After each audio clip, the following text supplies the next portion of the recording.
Today's question, what mistakes we've made with running? A mistake I witnessed you make, if I could call you out.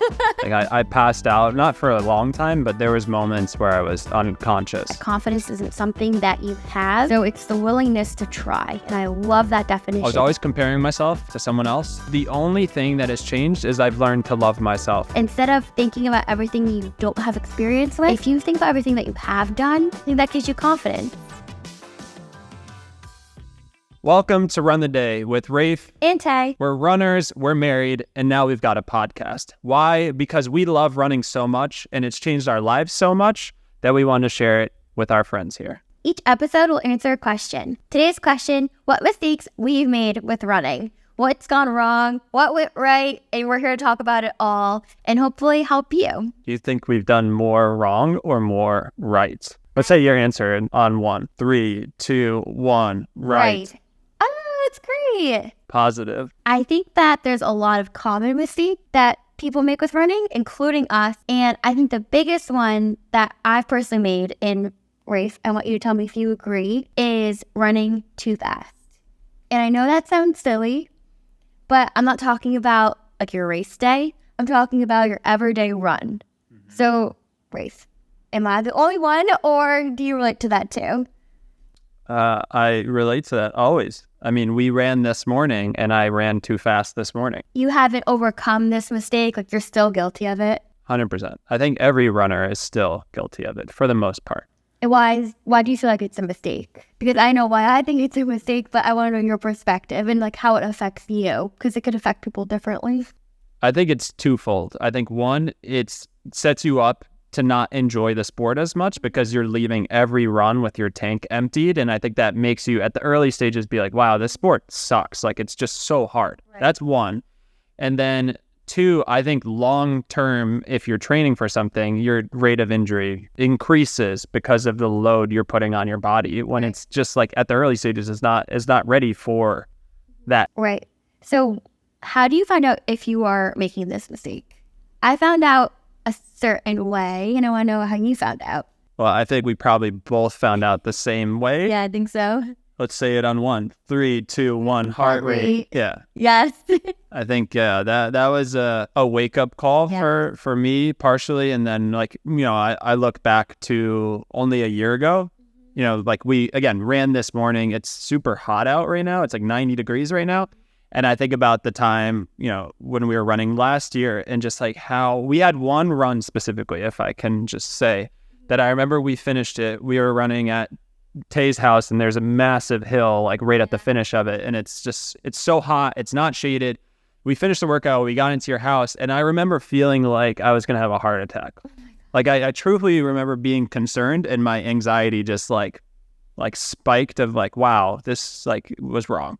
So you knew you were running too fast when you realized that after your run, you just did not feel good. Your heart felt really bad and you felt very fatigued after, and kind of like what you said before, you realized that you were burning out your tank. Yeah, and I think building your aerobic base is one of the most important things. And I don't think we ever had that. And I still think we have a lot of way to go to really have that base. So like, if you're pushing yourself at too far or too high of a heart rate, you're not like letting your body scale over time of just, learning how to run slower, run longer. It's too hard to obtain because you're running at a rate your body can't keep up with. Let's go back to the building your aerobic base, because I think that's when I realized I was making the mistake of running too fast. We were training for our first half marathon. I followed the plan that I typed in the paces I wanted to hit, or the goal time I wanted to run for that half marathon, and it gave me the paces for each workout. I realized that after each workout, I was burnt out. It was supposed to be my recovery day, my easy run, and I was exhausted, tired. Fast forward to our second half marathon we ever trained for, I found a Garmin plan that was heart rate based. We got heart rate monitor, and it said what zones you should be doing this run should be in this zone. It kind of personalized it. That was a huge wake up call. I realized that the pace I thought I should be running was way faster. I didn't recognize that fatigue I was feeling was a mistake, that I was running too fast. I just thought I wasn't in shape. So I think that was a huge wake-up call. And that's how I realized I was running too fast. And once I started heart rate training and building that aerobic base my running improved significantly. The main thing you could do is every run, just put your ego aside. And I really struggle with doing that. But I think why heart rate has been easier sometimes is because my ego can come into play with a pace, because I know if I'm going at this pace, all the people I see on Instagram are going at this pace, and all like the good runners in our area are going at this pace. If I run off of heart rate, I don't know what someone else's heart rate is. I know you could probably see it on Strava or whatever, but I'm not like, oh, my buddy, Tim is running at, 145. Like the ego is kind of set aside because you don't have the knowledge of, what is good and what's not as much. Right. And I think associating a certain pace with good and bad, I think can really mess with you. So following your heart rate is a great way to overcome that mistake of you're running too fast. And to figure out if you are running too fast, try out a heart rate monitor. Try just tracking on your watch. Your Whoop could do it too. Again, the accuracy will all be a little bit different. We've noticed that chest rate seems to be the best for us. Can I add one thing to that too? Yeah. Heart rate is better for long term than maybe just running off a pace, but I think even better than heart rate, because just to add a fact in, of your heart rate alters off of a bunch of different factors. Your sleep quality will change your heart rate. The weather will change your heart rate. Your caffeine intake will change your heart rate. Your hydration levels. So those are a lot of factors that could come, like your heart rate might not be consistent day after day. So to me, which is harder to do, but long term, rather than running off pace, rather than running off heart rate, run off of feel. How do I feel today? I got sleep last night. Like my boss is on my ass about this project. I'm stressed about this. That's going to change your pace, and that's going to change your heart rate. So just like run off of how you feel. You know what a run's purpose is. You should try to learn that. So run off of what the purpose of the run is. And for once, and it's so hard to do, and again, this is mistakes we're still making. The metrics, like who gives a fuck about the metrics? Just run off of the feel. I like that you pointed out training off your feel, because you don't have to buy a chest rate monitor. You don't have to buy a fancy watch or, your Whoop. You can just go off of your feel. Like, how am I breathing? Check in with your body. And a good way to maybe do that is to not have music on, or just try to check in and be more present with yourself. Check in with if you're running too fast and too hard, because every day shouldn't be hard. Every day running should not feel like you are emptying your tank. Sometimes you should feel better than when you started after an easy run. You should feel recovered. That's the point of it. And it's good to have those speed days, those tempo days, to really push yourself and improve on your running. But if every day is hard, it's really hard to progress and get better, improve your speed, improve your distance. Those easy runs and getting that aerobic foundation, like we were talking about before, is really key. I would say at your early stages, if you just take one thing away from this little segment, every time you finish your run, leave wanting more. Yes. Leave each day wanting more. Run slower. Yeah, just run slower, want more once you finish. When you're running, if you think you're running slow, just go even slower. Run slower than you think you should be going. Yeah. No one cares. So everyone's a runner. So, if we're all runners, then what do the times matter? Yeah. Except on race day. Except on gun the get near heart attack. Pass out on race day if you have to. I think a good transition into another common mistake that we personally made is related to fueling. I think that what you were saying before about your heart rate, I didn't realize what impact having coffee before a run has on my body. When we first started going into heart rate training, I was looking at my watch. I'm like, I can't get this down. Like, I'm running slow. I'm focusing on my breathing. I feel relaxed. I feel like I'm comfortable. But why is my heart rate up? It's because I was chugging coffee before my run. Mm-hmm. So I think caffeine is really great to help you with certain workouts, certain runs. For some people. There's certain gels that have caffeine. Yeah. Certain ones that don't. So a mistake that I learned is to think more about your nutrition and what works for you before you run. It could not be the same for everyone. I hate people posting stuff, these like umbrella statements of do this. Like you are a different person than the next. So like test it, see if it works for you, and adjust. You might like caffeine. Through my job, which I'm fortunate to, I've talked with professional athletes, Olympic athletes who do not like caffeine.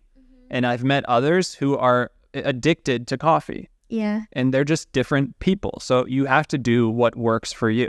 And I think a mistake I've also made is not venturing out and trying different things, thinking that this brand of a running gel or having coffee for every hour, like, this is what I'm supposed to do. This is what everyone does. But you have to realize that it might not work for you. Don't change so much at once to a degree that, like your nutrition completely changes. Don't underfuel. It's better to fuel yourself. And I know nutrition's important and it's something we care about and, all these ingredients and stuff like this, but just focus on providing enough for your body for what you deplete and take out of it. Like, make sure you're eating enough. Like, we love to eat. Yes. I don't know where we're at in this whole how many calories we burn versus, I don't really care in honest terms.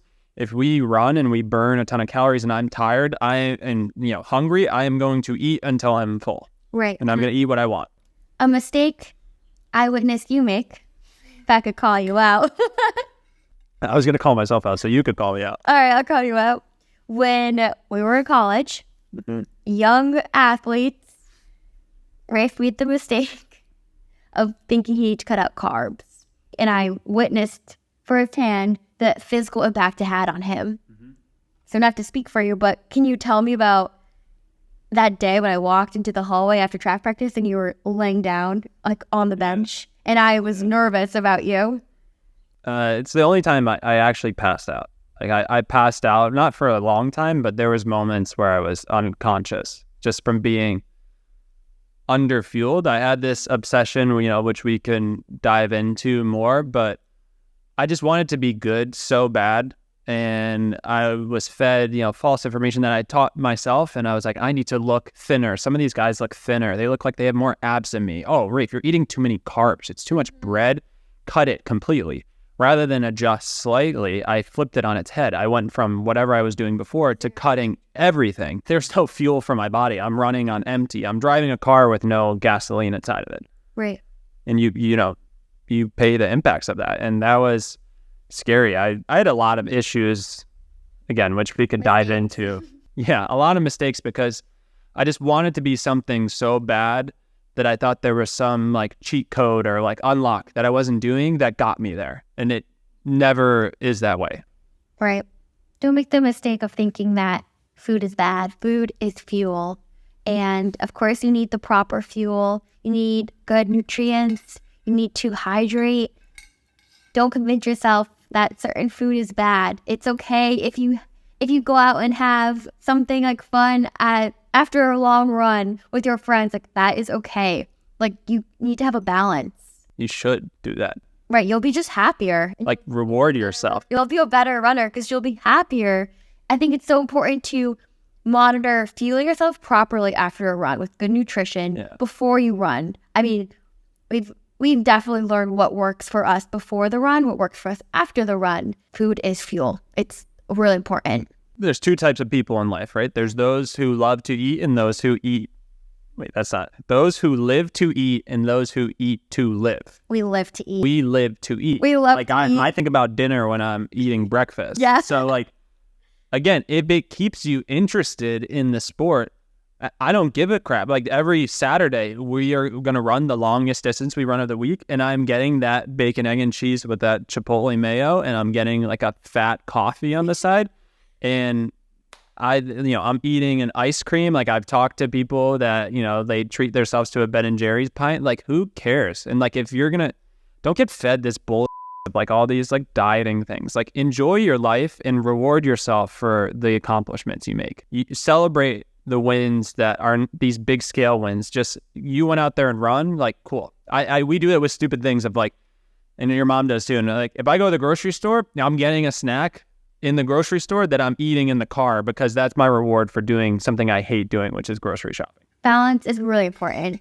It'll just make you happy overall. You don't need to be so strict. I think relating back to how you were saying, in college you thought that you need to cut out carbs. When I was in college, I was really confused of why I was so hungry all the time. I didn't realize, it seems so silly now, the amount of calories I was burning, my we're going to the gym multiple times a week. We're doing these crazy workouts, training constantly. I was confused, like, why am I so hungry? And I was getting worried about, I'm like, oh my gosh, am I going to get this like freshman 15? Why am I starving? I just learned, I remember talking to my mom, and she's like, just find healthier foods to snack on throughout your day. Just don't eat like breakfast, lunch, and dinner. And that's what worked for me. I just found more nutritious snacks, right? Like, I just realized that it's okay to try to eat throughout the day, snack throughout the day, and you're hungry because you are burning those calories, and you should listen to your body, and you should feed it, fuel it. Don't think that it's, when you're training for a marathon, you're training for a long race, you're probably going to be a lot hungrier. Your body needs it. It's asking for it, so you should listen to it. Mm-hmm. And sometimes your heart is asking for ice cream. Oh, yeah. And you should do that. Daily. And you should listen to it. 100%. Favorite food? 3, 2, 1. Pizza. Oh my gosh. I could live off pizza. Yeah, I love it. Favorite post-run food? I'm asking you, Rafe. My favorite? Yes. What is your favorite food to have after a long run? Yeah, I'd say like a bagel, like a bacon, egg, and cheese on a bagel. So my favorite food to have, not after a long run, but just a weekday morning run, which I don't do enough, and I'd like to do it more, is I love a smoothie. So terrible answer. A protein shake? Oh, yeah. That's different. Banana, chocolate protein. Yeah, I mean, that's like cinnamon, ice. It's like chocolate milk. Yeah, it's so good. I love that. I thought you meant like a fruit smoothie, which, I mean, I like too, but there's no way I'm going to say that's my favorite. Let's jump to a big mistake that I think we both have experienced, is the mistake of confidence.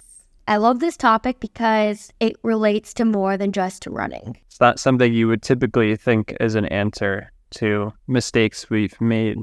But yeah, that's probably, for myself, my biggest one. I love the definition that Mel Robbins, love her, used to talk about confidence.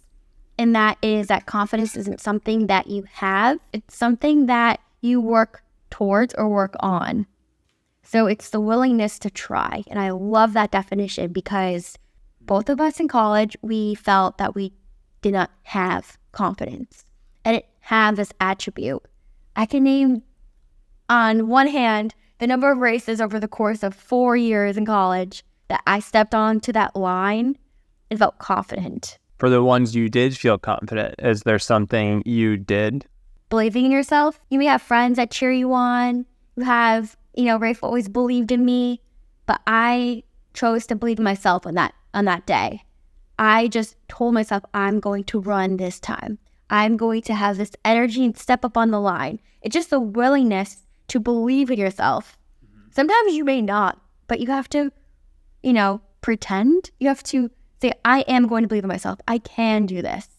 So that. What does that mean in like simple terms of like, would you talk to yourself? Like, are you internally saying that to yourself? Everyone else could be cheering for you, but if you're not cheering for yourself, you're going to lose the race before you can start.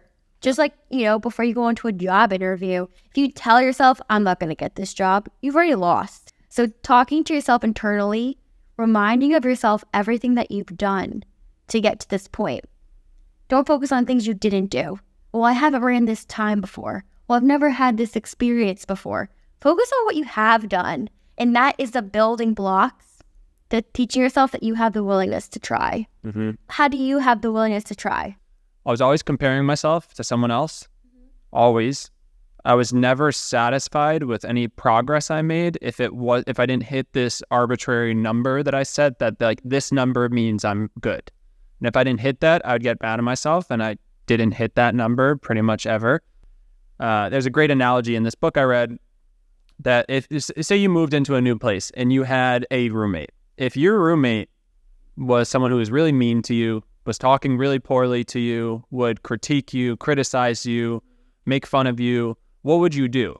If you had the control to do so, you would kick them out, right? Yes. So take that exact same situation, but do it to yourself. How are you as a roommate to yourself? So I say that as a roommate / teammate, I finished every race and I would beat myself up. I would say, you're not good enough. Why are you doing this? You're not working hard enough. You're not talented. And over time, you keep beating yourself down. That plays a toll on you. So how I got confident, I learned to love myself. That was honestly the best thing, to love who I am at this moment. When I run this race, regardless of it, I love myself for what I did. I love that. When I was saying I'd step up on the line for those very few races I could think about and had confidence, it's because I believed in myself, which is kind of what you're saying. I loved myself, and you cheered yourself on, and you thought about maybe the actual progress that you've made to this point. If you change the way you look at yourself, change the way you look at the situation, and be on your own team. Mm-hmm. It's so great when other people are cheering for you and they believe in you, but you have to believe in yourself. If you lack confidence with anything you do, you need to search internally inside of you of why do you lack confidence in this subject matter, whatever, or in this area. Has there been a time in your life where someone has beaten you down about this? Because there's something there to me, and you need to fill that before you could be confident in that activity. The things that happened in my life, my childhood, I think I was searching for the sport to fill a void that I had inside of myself. And it was a void and a hole that the sport could never fill. So in order for me to be confident in the activity, I had to fill that void in a different manner and then come back to it. Mm-hmm. Developing a healthy relationship with it. With it and yourself. Yes. So one of the biggest mistakes we've made with running is mindset and confidence. For shizzle. I think we can jump to something a little bit more tactical. These are just our last few thoughts of what mistakes we've made with running, and if we're still guilty of it, or if we're working on it, or we overcame it. So I'll jump in. I can just say a mistake I made while training for my first half marathon was not strength training. I feel bad about that, but I did not really strength train. I was so in tune to trying to run these long distances, and that was the first time I ever ran multiple miles at once. Mm-hmm. Second time I ran the half marathon, incorporated strength training. I was healthier, faster. I just physically felt better, mentally felt better. Strength training, I think, is awesome for injury prevention and doesn't have to be so complex. I was fortunate to interview Jared Ward, who's an Olympic marathoner, Olympic athlete. And the way he broke it down, thought was really cool, is that the idea or the concept of submaximal running is breaking down your body time after time after time. And lifting, exercise, doing strength training is building back up what you've broken down. I hate lifting, but you gotta do it. And a little tip is if you're on Instagram or social media, make sure you're following people that have a proper certification. Sometimes the fancy exercises are not always what's beneficial. It could be very simple. Okay, what else is a mistake that we've made with running? If it's hot, run with a water bottle. Set yourself up for success. Again, that pass out times last year, I was running without water. This is all stuff that makes sense, right? Your body needs water, and when it's hot, you're sweating more. You need to replenish what you're putting out. So drink water, drink electrolytes. Okay, I have a mistake that I've made, and I'm proud to say I'm no longer guilty. But a mistake I made was wearing the same shoe, the same running sneaker, way past their prime, putting way too many miles on it, to the point where if you look at the bottom of the shoe, they are completely worn out. My mistake. I don't care if you can listen to music, you cannot listen to music. But if you're going to listen to music, I heard this analogy once and I really like it. Think about the music in terms of dancing. If you were slow dancing, which is a slow run, let's say, you're not playing DMX and slow dancing to DMX. Yeah. So if you're going to listen to music, which is cool, which we both do time to time, just make it appropriate for what you're doing. Because if I hear DMX, I'm sprinting. Know what? I have a rant. Okay. If you are a driver and you don't yield to pedestrians, shame on you. Running today, this dude flying through a stop sign, we were running in a pack, almost killed 5 runners. Oh my gosh. So if you see a stop sign and you live in an area where people run, then just maybe stop at the stop signs, or just don't I don't know, it just bothers me. Maybe a little Tay tip to add to that. I didn't ask for a Tay tip. Yeah, but I'm going to add it because I think it's important. If you are a runner and you are worried about cars hitting you, maybe just make sure you wear bright clothing. Run, because people don't know this.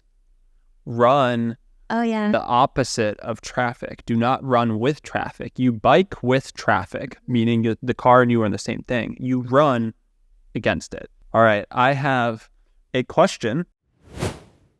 This was submitted by Eric. Thank you, Eric.